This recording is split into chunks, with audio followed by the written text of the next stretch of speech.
나무들이 얼마나 아름답게 물들어가는지를 보셨습니까? 이 나무들이요 정말 신기해요. 나무들은 정말 오래 살 수 있어요. 그래서 정말 강해요. 여러분, 식물이 강합니까? 동물이 강합니까? 식물이 강하죠. 다르게 질문해 볼까요? 동물을 먼저 만드셨습니까? 식물을 먼저 만드셨습니까? 식물을 먼저 만들었죠. 식물이 훨씬 더 강합니다. 먼저 만들어졌고 훨씬 더 강합니다. 근데 하나님께서 창세기 1장에서 맨 마지막에 보시면 그 강하디 강한 식물들을 그보다 늦게 만들어진, 그보다 훨씬 짧게 사는 동물들의 먹이가 되게 하십니다. 강한 자는 약한 자를 위해 죽는 게 하나님의 섭리요 비밀인 것을 보게 됩니다. 제가 농사를 처음 짓기 시작하면서 이 식물들을, 푸른 식물들을 동물들에게 먹이로, 사람들에게 식물로 주는 이 사실을 곰곰이 밭에서 혼자서 아무도 찾아오지 않는 숲속 산에서, 밭에서, 산에 있는 밭에서 일을 하면서 내린 결론이었어요. 진짜 강한 자는 약한 자를 위해 죽는 것이다. 이 비밀 속에 하나님, 그 강하디 강한 하나님이 약한 사람을 위해서 죽으시겠다는 위대한 십자가의 약속이 그 안에 숨겨져 있더라고요. 그 주님 이 땅에 오셔서 뭐라고 하십니까? 나는 하늘로부터 내려온 생명의 떡이야 라고 말씀하셨어요. 진짜 강한 하나님이 약하디 약한 사람을 위해 죽으실 것을 강하디 강한 식물들이 동물을 위해 죽는다는 이 비밀스러운 이야기를 통해서 우리에게 창세기 1장에서 이미 십자가의 약속을 숨겨두고 있는 것을 보게 됩니다. 제가 설교를 아직 안 들어갔습니다. 이게 오는데 숲속에 차를 다 지나오는데 너무너무 기분이 좋아가지고요, 나무를 생각하면서 느낀 느낌들을 좀 나누고 제가 설교로 들어야 될 것 같습니다. 여러분, 식물들이 왜 이렇게 오래 살 수 있는지 아십니까? 동물들은 기껏 해야 한 200년, 그죠? 혹은 100여 년 삽니다. 하지만 식물들은 얼마나 오래 사는지 혹시 아십니까? 나무들이 얼마나 오래 살 수 있을까요? 어느 날 이탈리아 중부에서 떡갈나무 한 그루를 잘랐습니다. 그 나무의 나이테를 보고 사람들은 기겁을 했습니다. 그 나이테는 무려 6,800살을 가르치고 있었습니다. 그 나무가 세계에서 제일 오래된 나무라고 생각했습니다. 아닙니다. 최근에 호주에 있는 한 공원에서 유칼립투스 나무를 잘랐습니다. 이 나무는 길이가 무려 150m. 상상이 되십니까? 한 나무의 키가 무려 150m였어요. 무게는요, 한 나무를 잘랐을 때 그 한 나무의 무게가 무려 2,200톤이었습니다. 더 놀라운 것은 그 나무는 무려 8,800살을 가르치고 있었어요. 나이테가. 어쩌면 그 나무는 노아의 홍수를 경험했을지도 모릅니다. 이 식물들은 어떻게 이렇게 오래 살 수 있을까요? 나무들은 왜 이렇게 오래 살 수 있을까요? 잘 곰곰이 생각해 보시면 나무들은 동물과 다른 점이 하나 있습니다. 비슷하게 생긴 것 같고 또 하나님의 똑같은 피조물이지만 동물들은 기관이 있습니다. 폐가 있고요, 산소를 빨아들여서 이거를 정화시켜서 에너지를 호흡하는, 빨아들이는 폐가 있는가 하면 식물을 먹고 소화시키는 위라는 또 소화장기도 있습니다. 그렇지 않습니까? 모든 동물들은 이 기관이 있습니다. 그런데요, 잘 생각해 보십시오. 이 식물들은 이런 기관이 없습니다. 기관이 없습니다. 땅속에서부터 미네랄과 영양소를, 물을 쫙 빨아들입니다. 그 다음 이 식물들은 어떻게 하는지 아십니까? 사람을 비롯해서 모든 동물들은 그걸 다 자기를 위해 써버리거든요. 근데 식물들은 그렇지 않습니다. 뿌리를 통해서 빨아들인 것을 줄기로, 줄기에서 가지로, 가지에서 잎사귀를 통해서 잎사귀 뒤에 있는 그 기공으로 물을, 땅속에서 빨아들인 물을 다 뿜어버립니다. 얼마나 많이 뿜는지 혹시 아세요? 해바라기 요즘 잘 피어있죠, 그죠? 해바라기, 활짝 만개한 해바라기 한 그루가 하루에 22리터의 물을 뿜어낼 수 있습니다. 땅속에 있는 물을 대기 중으로 뿜어버리는 역할이 이 식물들이 하는 일이에요. 두 번째로요, 잎사귀를 통해서 광합성 작용을 해서 단당분을 형성합니다. 그 다음 이 영양분들을 자기가 쓸까요? 그렇지 않습니다. 역순으로, 반대의 순으로 잎사귀에서 가지로, 가지에서 줄기로, 줄기에서 뿌리를 내린 다음에 뿌리를 통해서 땅속으로 쫙 흘려보냅니다. 진짜 신기합니다. 하늘의 끝은 땅으로, 땅의 끝은 하늘로 보내는 존재가 식물인 것을 보게 됩니다. 예수님께서 왜 나무에 매달려 돌아가셨을까? 왜 나무 십자가에서 못 박혀 피 흘리셨을까? 나무이기 때문에 그런 거예요. 저와 여러분들이 나무처럼 살 수 있게 되기를 축원합니다. 상엽이 홍어 이월화라고 이야기했죠. 옛날 시인은 그렇게 노래했습니다. 이 설이 맞은 이 이파리의 이 붉음이 2월의 꽃보다 더 아름답다고 했습니다. 나이 들어 가시는 여러분의 모습들이 더 아름다워지시고 나무를 닮아서 더 성숙해져서 누군가를 향해서 하나님의 축복을 끊임없이 흘려보내는 축복의 통로로 쓰임받게 되기를 간절히 축원합니다. 가을이 오니까 너무 아름다워서 잔소리가 많았습니다. 이제 본문으로 들어가겠습니다. 여러분, 오늘 이 본문에서 보시면 다윗이라는 사람이 나옵니다. 다윗은 평생의 군인으로 살았습니다. 그가 성전을 짓고 싶어 했지만 하나님께서 너는 용사라, 너무 많은 피를 흘렸기 때문에 너는 성전을 지을 수 없다라고 말씀하실 정도로 이 다윗은 평생을 전쟁터에서 지낸 사람이었습니다. 어린 나이에서부터 늙기까지 다윗은 수많은 전쟁터를 오가며 넘나들면서 수많은 전쟁을 겪었을 것입니다. 근데 적어도 제가 볼 때 다윗은 크게 3번의 전쟁을 겪었지 않나 싶습니다. 그 3번의 전쟁을 오늘 여러분과 함께 나누고 싶습니다. 첫 번째 전쟁이 무엇이었을까? 여러분이 잘 상상하시는 대로 엘라 골짜기에서의 골리앗과의 싸움이었습니다. 이 골리앗은 너무 기골이 장대한 사람이었습니다. 키도 진짜 컸고요, 2m 80cm 이르는 정말 기골이 장대한 사람이었으며 그는 어린 갑옷에 노투구를 쓰고 그리고 방패든 사람이 그를 앞섰으며 창과 단창과 칼을 들고 선 사람이 이 골리앗이었습니다. 우람하기 이를 데 없는 온 얼굴에 수염이 덥수룩하게 난 이 사람이 앞서서 막 외쳤습니다. 성경을 이 사람에 대해서 말하기를 싸움을 도두는 자라고 이야기했습니다. 이 사람을 보는 순간에 모든 이스라엘 사람들 어땠겠습니까? 기가 질려버렸을 것입니다. 왜냐하면 이스라엘 사람들은 그렇게 키가 크지도 않았을 뿐만 아니라 키만 작는 것이 아니고 이스라엘 사람들 전체를 다 포함해서 모든 이스라엘 경내에 칼이 단 2자루밖에 없었습니다.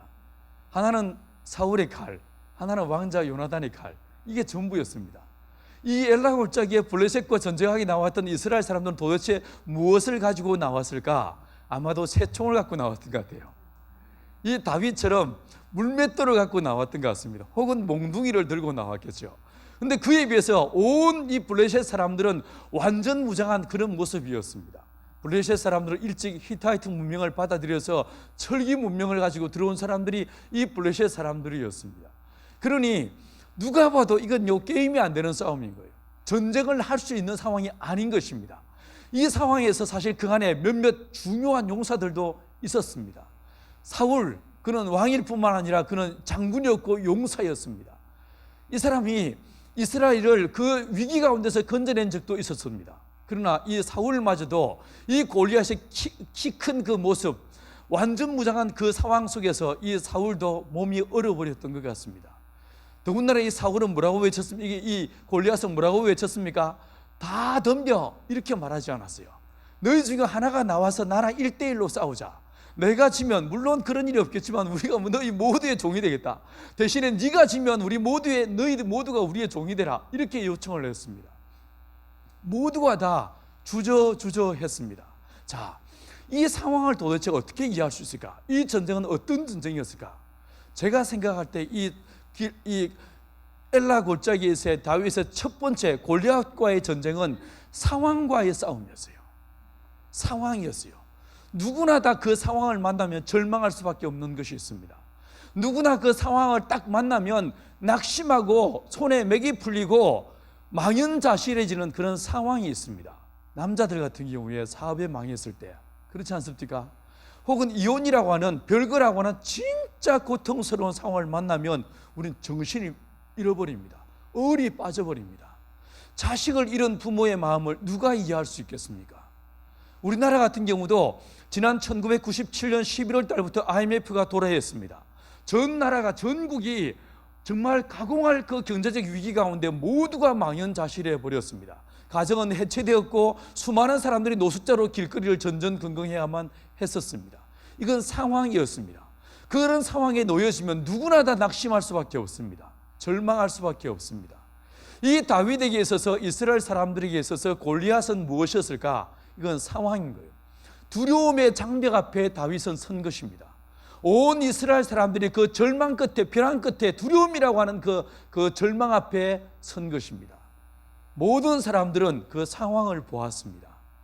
그보다 자기들보다 키 큰 골리앗, 덩치가 큰 골리앗, 내가 갖지 못한 엄청난 무기를 갖고 있는 골리앗, 그 상황 때문에 모든 이스라엘 사람들은 기가 질렸습니다.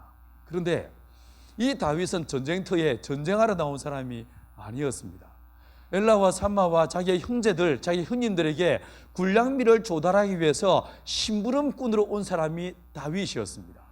그런데 이 다윗이 오다가 마침 그때 골리앗의 소리를 들었습니다.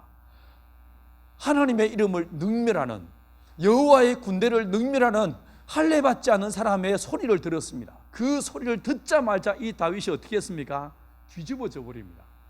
어찌 보면요, 모든 사람은 골리앗을 보았지만 이 다윗은 어땠습니까? 들었습니다. 보기 전에 들었습니다. 그래서 좀 그가 용기가 있었을지도 모르겠습니다. 이게 보는 게 진짜 중요해요, 그죠? 그러다 보니까 요즘 이 세상에 보면 스마트폰을 통해서, TV를 통해서 온통 우리의 시각을 교란시키고 빼앗아가지고 말씀을 보지 않게, 하나님의 음성에 귀를 기울이지 않도록 우리의 감각들을 교란시키는 진짜 무서운 영적 전쟁터에 우리가 서 있는 것을 느껴지지 않으세요? 느껴지지 않으세요? TV 완전 우리 혼을 빼놓지 않습니까? 요즘은 TV가 아닙니다. 스마트폰이 손끝 하나로 모든 것이 움직이는 이 스마트폰이 우리의 혼을 완벽하게 장악해버린 것을 보게 됩니다. 이스라엘 사람들은 보았습니다. 보았기 때문에 그들은 넘어질 수밖에 없었던 것 같습니다. 근데 다윗은 먼저 들었습니다. 듣고 보았습니다.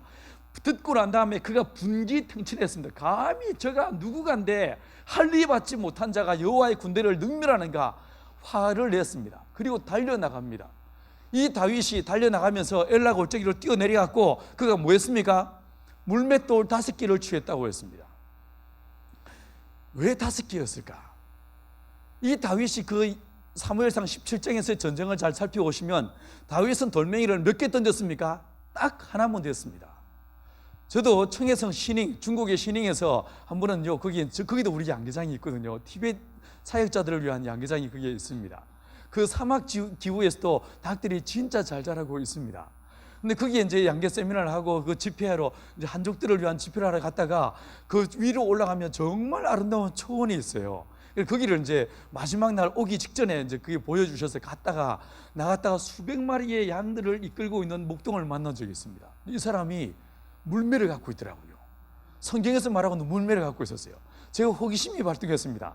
너 그야 던져서 제대로 맞출 수는 있냐? 이렇게 약간 깐죽거렸습니다.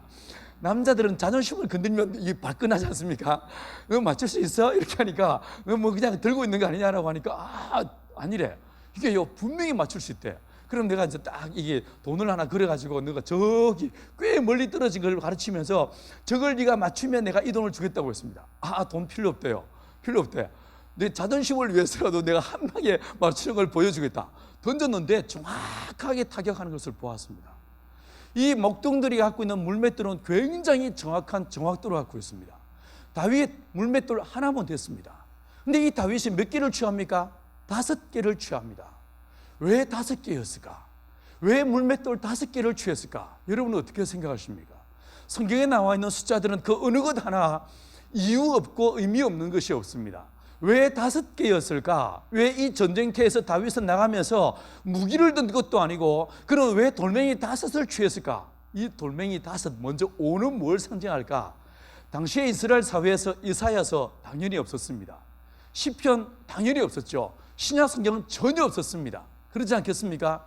이스라엘 사회에서 캐논, 성경하면 제일 먼저 떠오르는 것이 무엇이겠습니까? 5개의 두루마리, 모세 오경이었을 것입니다. 이 다윗은 그 엘라 골짜기로 내려가서 5개의 물맷돌을 취합니다. 사람들이 볼 때는 돌멩이였겠지만 이 다윗은 무엇이었겠습니까? 말씀을 붙잡는 거예요. 상황이 어려울 때 온 사방이 우겨싸움을 당하는 정말 고통과 절망의 이 상황 가운데 놓여져 있을 때 사람들은 그 환경을 보고 상황을 보고 눈에 보이는 것을 직시하지만 이 다윗은 무엇을 붙잡았다고요? 말씀을 붙잡더란 거예요. 이 말씀을 붙잡고 믿음으로 나아갑니다. 이 다윗이 달려나갔다고 했죠. 달려나가면서 뭐라고 말합니까? 너는 창과 단창으로 내게 나아오거니와 나는 만군의 여호와의 이름으로 나간다. 이렇게 이야기하고 있습니다. 다윗은 상황 그 뒤에 계시는 누구를 본 것입니까? 하나님을 본 것이에요. 우리의 싸움의 첫 번째 싸움은 이 다윗의 싸움과 예외가 아닐 것입니다. 저와 여러분 역시 늘 언제나 상황 속에서 어려움을 만나게 됩니다. 직장 생활 속에서 혹은 취업하지 못함으로 인해서 가정 경제를 꾸려야 될 남편이 조기 은퇴함으로 인해서 여러 많은 상황들이 우리의 마음을 정말 질식하게 만들 때가 있습니다. 그렇지 않습니까? 이런 상황들의 싸움은, 이 상황과의 싸움은 누구에게나 다가오는 싸움이라고 할 수 있습니다. 이 다윗은 모든 사람들은 눈에 보이는 것 때문에 절망했고, 눈에 보이는 것 때문에 낙심했고, 눈에 보이는 것 때문에 불신했지만, 이 다윗은 상황 그 뒤에 계시는 하나님을 바라보고 믿음으로 나아갔다라고 성경은 이야기해 주고 있는 것입니다. 돌멩이를 집어 던졌습니다. 정확하게 골리앗의 이마를 가격했고 한 방에 넘어졌고, 이 골리앗의 칼을 빼서 이 골리앗의 목을 쳐버렸습니다. 할렐루야. 내게 아무것도 없습니까? 하나님께서는 원수의 목전에서 원수의 칼로 원수의 목을 자르게 하시는 위대한 승리를 맛보게 하시는 것을 보게 됩니다. 내게 없는 것, 이게 중요한 게 아닙니다. 돈이 없는 것, 땅이 없는 것, 이게 중요한 게 아닙니다. 진짜 중요한 건 뭐겠습니까? 하나님을 바라보는 눈이 없다는 것이 더 위험한 일입니다.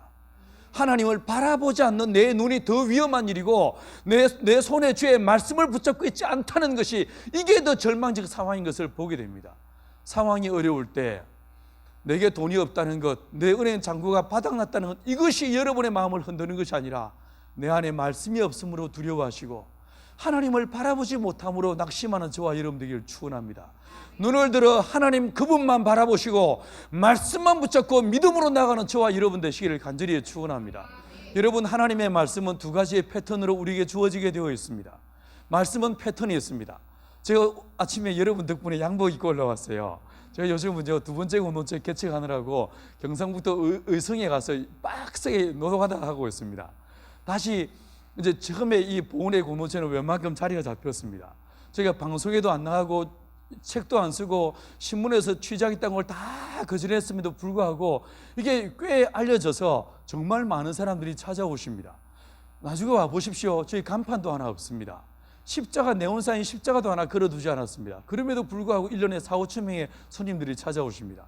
그래서 여기는 됐다 싶습니다. 그래서 마을도 다 바뀌었고 해서 여기서 내가 더 있으면 몇 년 고생한 거 입으로 우러먹고 사는 그런 인간이 되겠다 싶어가지고 나를 위해서라도 이래도 안 되겠다 싶어서 이걸 다 내려놓고 다시 나갔습니다. 다시 나가서 의성에 가서 땅을 한 3만 평을 장기 임대를 했습니다. 또 맨 땅에 헤딩합니다. 그래서 여러분 덕분에 제가 양복 입고 서 있습니다. 이 제 옷을 보시면 줄무늬지 않습니까? 줄무늬 패턴이죠, 그죠? 여러분, 모든 옷에는 패턴이 있는 것처럼 이 건물에도 패턴이 있는 것처럼 하나님의 말씀에도 두 가지의 패턴이 있습니다. 어떤 패턴이 있냐면요, 사람에게 주의 말씀이 주어질 때는 언제나 단 한 번의 여유도 없이 하나님의 말씀은 첫 번째 명령으로 주어집니다. 절대로 서술형으로 말씀하지 않습니다. 청유형으로 말씀하지 않습니다. 수고하고 무거운 짐자들아 다 내게로 올래? 이렇게 안 물어보십니다. 오라라고 명령하십니다. 너는 너의 본토 친척 아버지 집을 떠나 내가 내게 지시할 땅으로 가시겠습니까? 뭐 이래 안 물어보십니다. 가라라고 명령하십니다. 왜 기분 나쁘게 명령하세요? 좋은 말로 하시지 아니에요. 하나님은 왕이시기 때문에. 뿐만 아니라 저와 여러분을 창조하시면서 우리 안에 지성도 있고 감성도 있지만 세 번째로 무엇이 있습니까? 의지가 있습니다. 할 것인지 말 것인지를 결정하는 의지가 있습니다. 의지적 존재로 저와 여러분을 만드셨기 때문에 이 말씀을 주실 때에 서술형으로 주시면요, 이 의지가 어떻게 할 줄은 모릅니다. 그러나 명령으로 딱 주어지는 순간에 이 명령 앞에서 우리의 의지는 둘 중에 하나를 결정할 수밖에 없습니다. 믿든지 안 믿든지, 받아들이든지 거부하든지 둘 중에 하나를 하게 되어 있습니다. 맞죠? 그래서 하나님께서는 이 세상에 수십억의 인구가 있다 할지라도 하나님은 심판하시는데 전혀 어려움이 없으실 거예요. 말씀이 명령으로 주어졌기 때문에 딱 둘로 나눠지는 거예요. 순종한 사람과 불순종한 사람, 받아들인 사람과 거부한 사람, 딱 둘로 나눠지는 거예요. 정확하게 양과 염소로 나눠지게 될 것입니다. 사랑하는 여러분, 하나님의 말씀은 명령으로 주어집니다. 그래서 주의 명령을 내가 마음에 받고 그 명령이 나를 쳐서 복종시키는 것, 이게 바로 믿음인 것입니다. 그냥요, 좋은 분위기 안에서 좋은 사운드 안에서 손들고 찬양, 이게 믿음이라고 말할 수 없습니다.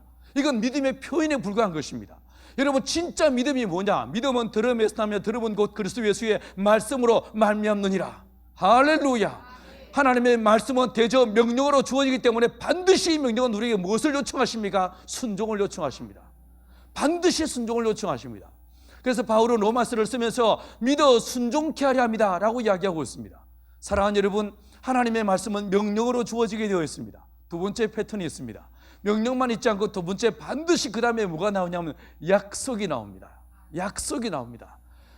아비 집을 떠나서 가면 내가 너를 창대케 하겠다. 내가 너로 큰 민족을 이루게 하겠다. 내가 너로 복의 근원을 삼겠다. 위대한 아버지의 약속이 나온 것을 보게 됩니다. 자, 그러면 우리가 기도할 때 어떻게 기도하면 되겠습니까? 우리는 흔히 기도할 때 내 소원과 내 간구를 그냥 막 주절주절 아뢰는 것이 기도라고 생각하기 쉽습니다. 천만에요. 그렇지 않습니다. 성경에서 가르치는 우리 예수님이 말씀하시는 기도는 중요한 원칙이 있습니다. 요한복음 15장 7절에서 말씀하시를 내 말이 너희 안에 거하고 너희가 내 안에 거하면 너희가 무엇이든지 원하는 대로 구하라. 그리하면 이루리라 라고 말씀하십니다. 할렐루야. 그럼 이게 무슨 뜻이겠습니까? 명령에 순종하는 거예요. 명령에 순종하면서 그 뒤에 있는 약속을 요청하는 것입니다. 가령 여러분이 지치고 피곤하여 권하여 쉼이 필요하십니까? 우리가 어떻게 기도할 수 있겠습니까? 수고하고 무거운 짐자들을 다 내게로 오라신 주님, 내가 이 시간 주 앞에 왔습니다. 약속하신 쉼을 허락하여 주옵소서. 이게 바로 기도인 것입니다. 여러분의 소원이 있습니까? 여러분의 간구의 제목이 있습니까? 말씀을 통하여 하나님의 약속을 찾아내시기 바랍니다. 그리고 그 앞에 있는 명령을 찾아내셔서 그 명령에 나를 쳐서 복종시키십시오. 그리고 그 약속을 요청할 때 믿음의 승리를 맛보게 될 줄 믿습니다. 아브라함이 너는 너의 본토 친척 아버지 집을 떠나 내가 네게 취할 땅으로 가라. 이 말씀을 들었을 때 나이가 75이었습니다. 그 이후로 순종해서 딱 간 다음에 그 다음에 이 아브라함의 25년의 세월 속에서 단 한 번이라도 아들 달라고 기도한 거 있었습니까? 금식했습니까? 전혀요. 그는 기도하지 않습니다. 왜 안 했습니까? 약속에 순종했기, 명령에 순종했기 때문에. 약속을 지키실 분은 누구십니까? 하나님이신 거예요. 오히려 하나님이 몸달하십니다. 야, 너 나 못 믿냐? 나 전능한 하나님이야. 왜 이래? 이러면서 하나님께서 기다려 준다니까 이러시면서 하나님이 오히려 이 다윗을 이 아브라함을 다독거리시면서 하나님이 준다니까 이러시면서 봐봐 하늘 봐봐 하늘의 별 봐봐 이러시면서 하나님이 이 아브라함을 다독거리고 계신 것을 보게 됩니다. 왜 아브라함이 아들 달라고 기도하셨는가? 명령에 순종하기 때문에. 이제 누가 액션을 취할 차례입니까? 하나님의 액션을 취할 차례인 것입니다. 여러분, 상황이 어려울 때 우리가 진짜 붙잡아야 될 것은 무엇이라고요? 명령에 나를 쳐서 복종시키는 거예요. 말씀을 붙잡아야 되는 거예요. 말씀을 붙잡고 그에 대한 약속을 딱 움켜쥐고 있으면 하나님도 어찌하실 수가 없는 거예요. 하나님이 오히려 저한테 오셔서 아이야 기다려 이러시면서 우리에게 말씀하시게 될 거예요. 이런 은혜가 있게 되기 완전히 축원합니다. 다윗은 첫 번째 전쟁을 어떻게 승리했는가? 첫 번째 전쟁은 무엇이었는가? 상황과의 싸움이었습니다. 누구나 낙심하고 누구나 두려움에 사로잡힐 수 없는 밖에 없는 상황 속에서 이 다윗은 말씀을 붙잡고 상황 그 너머에 있는 상황보다 더 크고 위대한 하나님을 바라봄으로 그는 믿음으로 승리하게 됩니다. 이 승리의 결과 다윗은 일약 스타가 되었습니다. 돌아온 길에 예루살렘 여자들이 노래를 부르는데 창화하여 가로되 뭐라고 했습니까? 사울은 천천히로되 다윗은 만만히로다. 원래 여자들이 뻥이 세요. 그죠? 성경 아무리 봐도 이 다윗은 딱 한 사람 골리앗 쳐 죽였는데 만만을 죽였대. 막 노래합니다. 기쁨을 노래했습니다. 그 일촉즉발의 위기에서 민족을 구한 다윗을 노래했습니다. 아마 어쩌면 오늘날 이 시대에 아이돌 같은 그런 분위기였지 않나 싶습니다. 노래도 잘해. 젊고 붉고 용모도 아름다워. 그죠? 진짜 이 모든 여자들이요 막 뻑갔을 것 같아. 여러분 누구 보시면 뻑가세요? 이 모든 당시에는 TV도 없었기 때문에 그냥 그 다윗 등장하니까 모두가 와 난리가 났을 것 같아요. 저는 부럽지 않습니다. 아침에 새벽기도 끝나고 양계장 가서 문을 열어주면서 애들아 안녕 그러면 수백 마리의 닭들이 오빠 안녕하세요. 이 주체할 수 없는 인기. 아마도 다윗의 마음을 좀 이해할 수 있을 것 같아요. 자, 그랬는데 이 모든 사람들의 영웅이 되었고 이 다윗은 일약 스타가 됩니다. 전부장이 되고 나중에는 모든 군대의 장관이 되었습니다. 거기서 그치지 않고 이 다윗은 왕의 부마가 됩니다. 미갈을 그의 아내로 얻게 됩니다. 자, 이 사람은 승장구였습니다. 뿐만 아니었습니다. 가는 곳마다 이 사울이 보내는 곳마다 어떤 일을 합니까? 위대한 승리를 이루어냅니다. 가는 곳마다 일을 멋지게 처리해냅니다. 모든 사람들이 오빠 역시 그럴 줄 알았어 난리가 났습니다. 난리가 났습니다. 그런데 이 상황 속에서 딱 오직 한 사람, 사울이 비교의식에 대한 열등감에 빠져서 눈에 불꽃이 튀기 시작합니다. 사울은 천천히요, 다윗은 만만이라? 그러면 저 다윗이 얻을 것은 내 자리밖에 더 없지 않냐? 이런 생각을 하게 됩니다. 상상력이 극대화되어지면서 이 다윗을 자기의 적으로 간주합니다. 그리고 이 사람을 죽이려고 끊임없이 모략을 펼치기 시작했습니다. 생각만 한 것이 아니었습니다. 이 생각이 뭉실뭉실 피어오르면 반드시 무엇을 낳습니까? 행동을 낳게 되었습니다. 단창을 들어서 이 다윗을 찔러 죽여버리려고 했습니다. 다윗의 전쟁의 두 번째 전쟁은 무엇이었을까? 2라운드의 대상은 누구였을까? 제가 볼 때 이건 관계의 싸움이었습니다. 관계의 싸움이었습니다. 사람과의 싸움이었습니다. 우리가 직장 생활하다 보면 진짜 내 눈에 안 들어, 내 마음에 안 들어, 나를 이유도 없이 괴롭히고 잡아먹으려고 막 눈에 천불을 불꽃이 튀는 그런 직속 상관을 가끔 만날 때가 있습니다. 그럼 웃자면 됩니까? 이단 옆차기 딱 하고 사줘서 쓰고 여기가 아니면 뭐 밥 먹을 데 없어 이러면서 나와버리면 됩니다. 안 그렇습니까? 요즘은 이혼도 잘합디다. 그죠? 그냥 이 아니면 살 남자 없는 줄 알아 이러면서 나오면 될 수 있어요. 그런데 이 이스라엘 사회에서 다윗에게 사울은 어떤 사람인가? 마치 2인 삼각 경기하듯이 딱 두 발을 묶고 놓은 관계와 같았습니다. 다윗에게 사울은 어떤 존재였습니까? 그의 직속 상관이었어요. 그의 왕이었어요. 뿐만 아니라 이 다윗에게 사울은 누굽니까? 그의 아버지입니다. 장인 어르신입니다. 뗄래야 뗄 수 없는 관계입니다. 복수할 수 있는 관계도 아닙니다. 맞대응할 수도 있는 관계도 절대로 아닙니다. 이렇게 2인 삼각 경기하듯이 발을 딱 묶고 놓고 이 사울을 이유도 없이 오히려 잘할 때마다 줘 패기 시작합니다. 얼마나 억울했을까? 그죠? 이 다윗이 이 상황에서 얼마나 기도했을까요? 얼마나 기도했을까? 얼마나 또 금식했을까? 예배 때 나가서 하나님 주여 나를 제발 도와주셔서 저 사울의 마음을 헷가닥 뒤집어지게 도와주십시오. 여러분 이런 기도 많이 해보셨죠? 그죠? 이 다윗도 그 관계의 어려움을 위해서 사울의 마음이 뒤집어지도록 사울이 좀 잘 되도록 회복되도록 관계가 뭔가 좋아지도록 진짜 기도 많이 했을 거예요. 기도로 됩니까? 안 돼요. 기도로 안 되는 것도 있는 것 같습니다. 그죠? 진짜 다윗이 기도했지만 심지어 노업 땅에 가서 사흘을 금식하며 이 다윗이 기도하는 걸 보기도 합니다. 그래도 회복이 안 됩니다. 전혀 회복이 안 됩니다. 급기야 이 다윗이 어떻게 됐습니까? 도망갔습니다.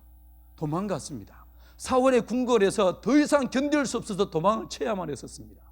도망을 쳤는데 갔으면 눈에 안 보이면 끝나야 되는 거 아니겠습니까? 근데 그렇지 않았습니다. 이 사울이 용사 3,000명을 끌고 이잡듯이 온 이스라엘 경내를 누비고 다니기 시작했습니다. 다윗을 쳐 죽이겠다고 아주 정말 혈안에 빠졌습니다. 눈이 시뻘겋게 불타오르기 시작했습니다. 나라 이런 뒷전이었습니다. 자, 이런 상황에서 이 다윗은 민족 동족 상전을 벌이지 않기 위해서 어찌하든지 그 싸움을 피하려고 애를 썼습니다. 어느 날 엔게디 황무지에 있는데 사울이 잡으러 왔습니다. 이 다윗이 그 싸움을 피하기 위해서, 충돌을 피하기 위해서 동굴 속 깊은 곳으로 들어갔습니다. 자, 상상력을 발휘해 보시면 다윗과 부하들이 확 들어가는 순간에 하나님께서 거미들을 불러가지고 그 앞에 거미줄이 확 치겠겠죠, 그죠? 사람이 안 들어간 것처럼. 이런 상황에서 사울과 그 일행들이 막 찾아다니다가 어땠습니까? 갑자기 이 사울이 아침에 먹은 게 잘못됐는지 똥이 마려웠습니다. 이게 사울이 어쩔 줄 몰라다가 들어갔습니까? 마침 그 앞에 동굴이 보니까 동굴로 딱 들어갔어요. 자, 이 사울이 동굴에 들어갔는데 마침 그 동굴이 어떤 동굴이었습니까? 다윗이 들어가 숨어 있는 동굴이었어요. 여러분 요즘 이렇게 등산 자주 하시죠? 등산하다가 오줌이 마려우면 길을 보고 쌉니까? 등지고 쌉니까? 아, 그런 일 없으세요? 되게 남자들은 그런 상황을 만나면 등지고, 그죠? 등지고 숲을 보고 싸겠죠? 앞을 보고 싸세요? 이거 변태죠, 그죠? 자, 그런데 동굴 속에 들어갔을 때는 어디를 보고 싸겠습니까? 모르시겠어요? 사람은 어둠에 대한 본능적 두려움이 있기 때문에 어둠을 보지 않고 혹시 그 안에서 뭔가 나올지 모르니까 이거 참여 파박 튀가기 위해서 밖을 보고 쌌을 거예요. 자, 그러면 이 사울은 완벽하게 누구의 덕을 보이고 있는 것입니까? 다윗에게. 그런데 이 다윗과 함께 있는 용사들이 어떤 사람들이었습니까? 사울 때문에 빚지고 사울 때문에 억울한 일을 당하고 원통한 일을 당한 사람들이었어요. 이 사람들에게서 앞에 앉아서 하면서 싸우는 이 인간은 누굽니까? 공공의 적이야. 그러지 않겠습니까? 이 상황에서 부하들이 말합니다. 이건 하나님이 주신 기회입니다. 두 번째를 것도 없습니다. 당신이 안 가겠으면 내가 하겠습니다. 가서 하나님이 주신 기회를 놓치지 마십시오 라고 했습니다. 이 다윗이 칼을 들고 싹 다가갑니다. 제가 볼 때 신약의 대표적 검객이 한 분 계시고 구약의 대표적 검객이 한 명 있습니다. 칼제비가 있는데 신약의 대표적 검객이 누구였냐면 베드로였어요. 겟세마네 동산에서 칼을 들고 이 말과의 귀를 날렸대. 우리 인간 인체 공학적으로 볼 때 팔을 날렸어. 이건 이해할 수 있어요. 목을 날려. 이것도 이해할 수 있어요. 귀를 날려? 이게 올렸나?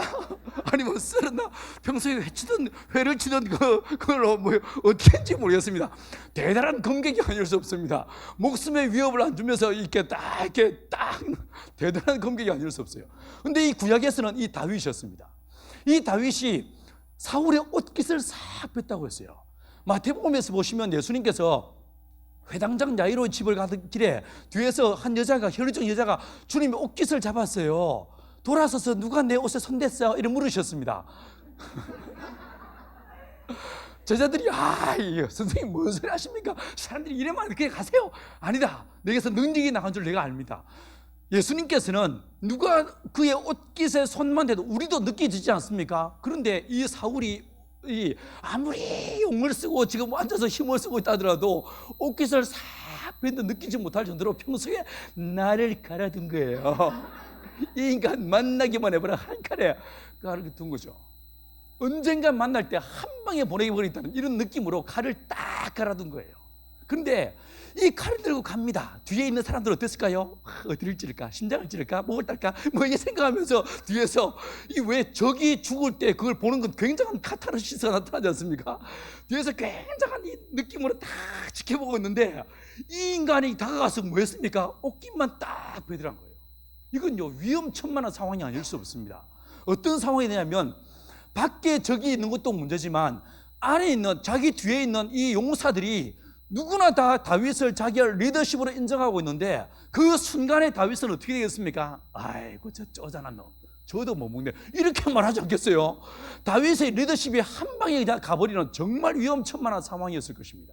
그런데 이 다윗이 돌아와서 뭐라고 말합니까? 여호와의 기름 부음 받은 자 치는 것을 하나님께서 기뻐하지 않는다라고 이야기합니다. 다윗은 다가가면서 뭘 생각한 것입니까? 누구를 바라본 것입니까? 이 사람을 세우신 분이 하나님이시다. 이 사람을 이스라엘의 왕으로 세우신 분이 하나님이시오 나의 아버지로 세운 분이 하나님이시다. 관계에 어려움이 있을 때 우리는 무엇을 봐야 되냐면 하나님께서 이 관계를 허락하셨음을 인정해야 됩니다. 인정해야 됩니다. 다윗의 시각에서 보시면 이 사울이 잘못한 것밖에 기억나지 않을 거예요. 저 때려 죽일 놈 이러지 않겠습니까? 그러나 용서는 저 인간이 내한테 해야지 나는 용서할 게 없어. 나는 용서해 줄 거 없고 나는 그가 나에게 용서를 빌면 내가 용서해 줄 수는 있어.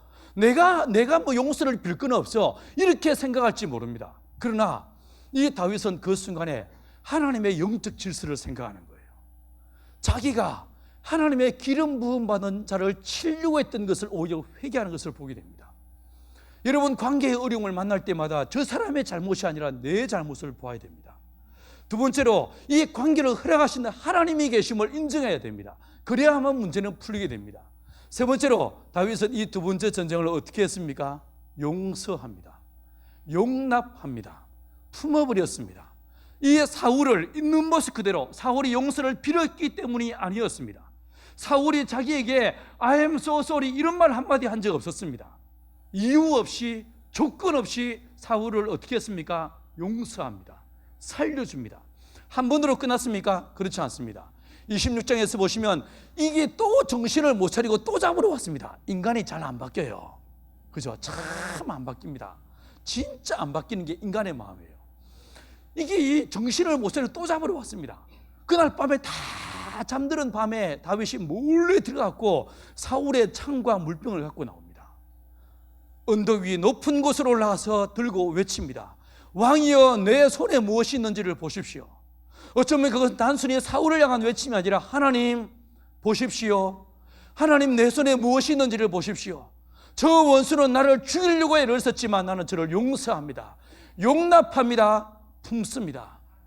여러분, 다윗은 두 번째 전쟁을 어떻게 승리했는가? 용서한 것입니다. 용납한 것입니다. 관계의 어려움은 기도로 해결되는 것이 아닙니다. 내가 무엇을 해야 됩니까? 내가 용서해야 됩니다. 내가 풀어줘야 됩니다.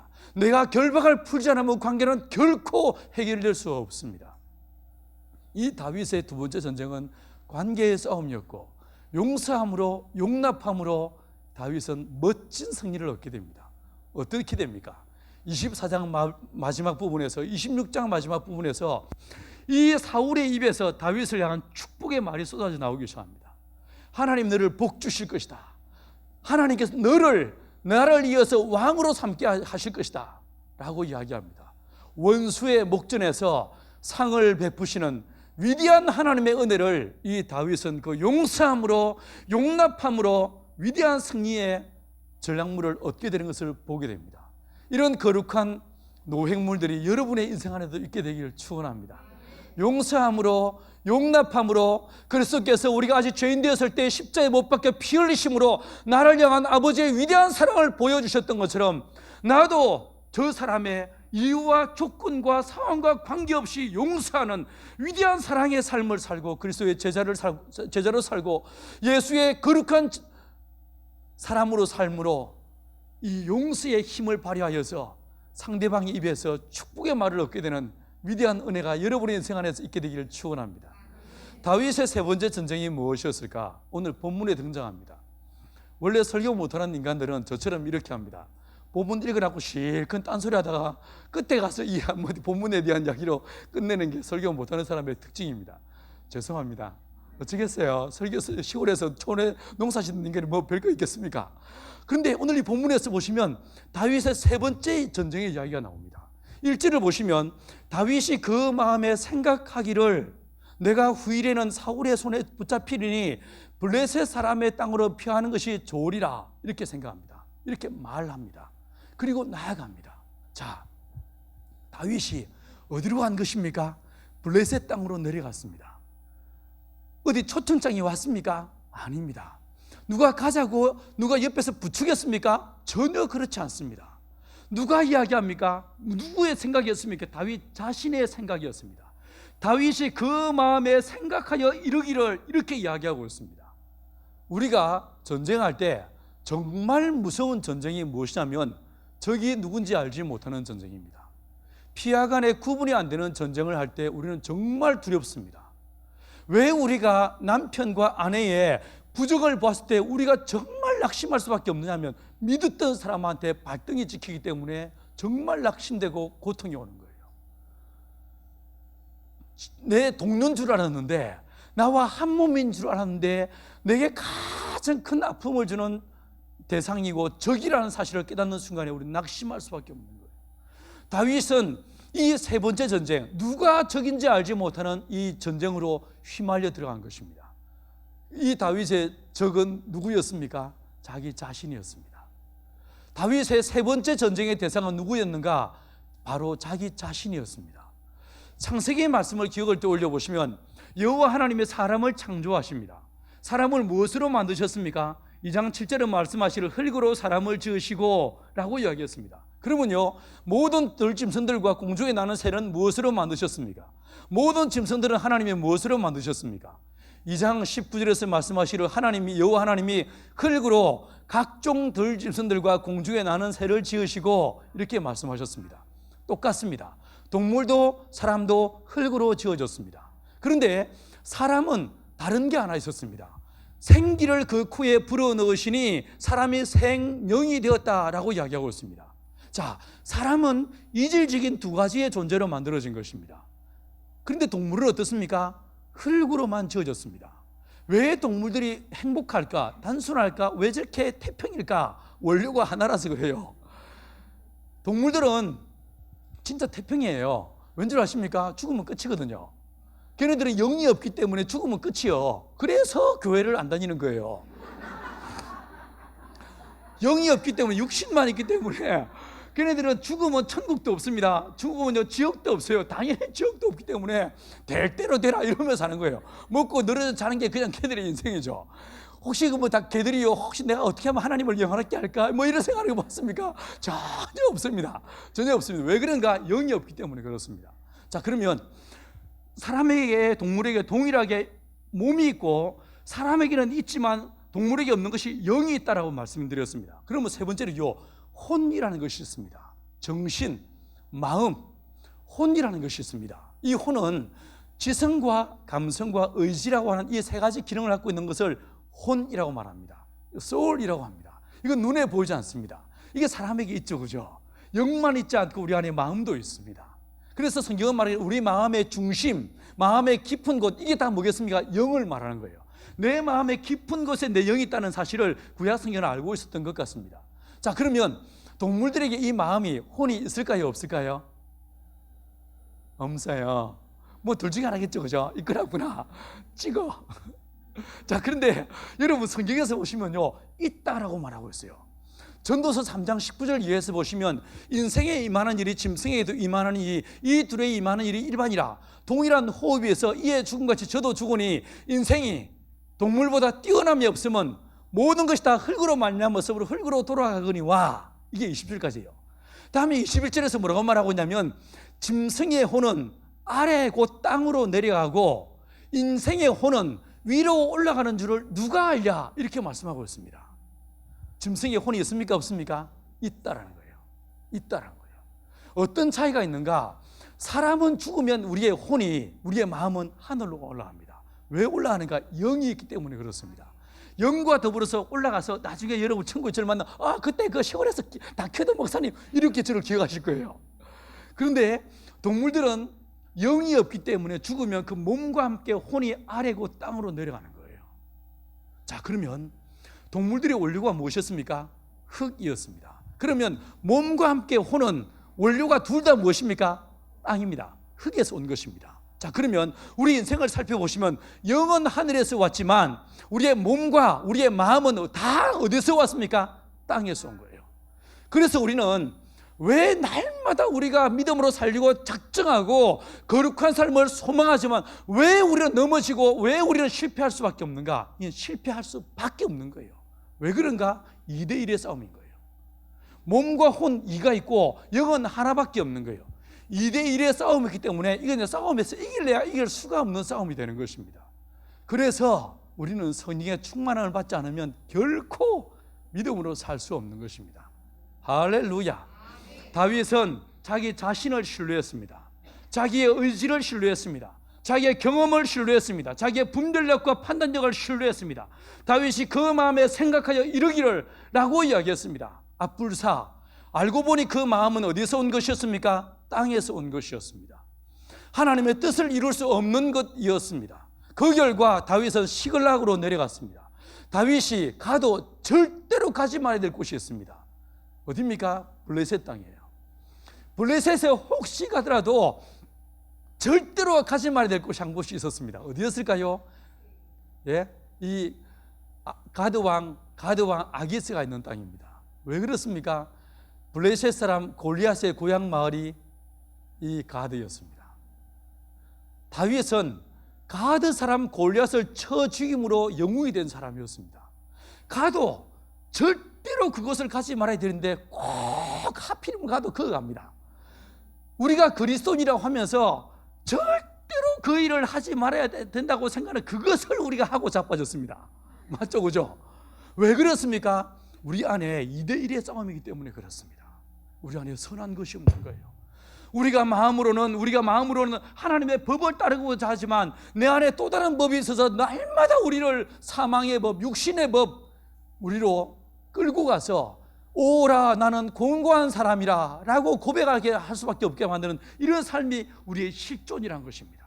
다윗은 이 세 번째 전쟁을 처절하게 실패하게 됩니다.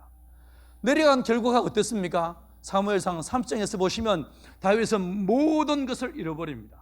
아말렉에 쳐들어왔고 시글락은 불태워졌고 시글락에 있던 모든 것들이 다 빼앗기게 됩니다. 심지어 다윗의 부하 600명이 다윗을 돌로 쳐 죽여버리자라고 이야기합니다. 사랑하는 여러분, 다윗은 자기를 신뢰했습니다. 하나님을 신뢰한 끝에 그는 자기 자신의 경험과 자기의 직관력을 신뢰했습니다. 그 결과가 무엇이었습니까? 모든 것을 다 잃어버렸습니다. 다윗은 믿음의 싸움에서 자기 자신과의 싸움에서 처절한 패배를 경험했던 것입니다. 여러분, 어쩌면 오늘 이 아침에 주 앞에 나온 여러분들 중에서도 어떤 분들은 상황과의 싸움이에요. 어떤 분들은 관계의 싸움이에요.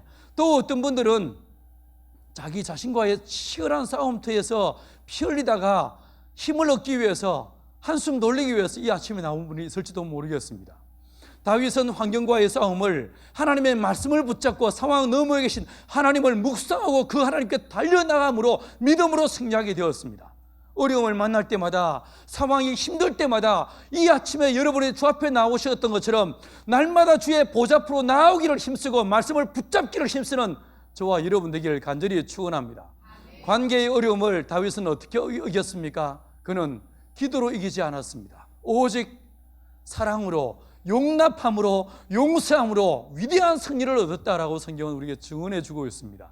관계의 어려움이 있습니까? 상대방의 약점, 상대방의 실수, 상대방의 허물을 묵상할 것이 아니라 나의 허물을 묵상하고 하나님이 저 사람을 내게 허락하셨음을 믿음으로 고백하면서 사랑함으로, 용납함으로 승리할 수 있는 저와 여러분 되기를 간절히 축원합니다.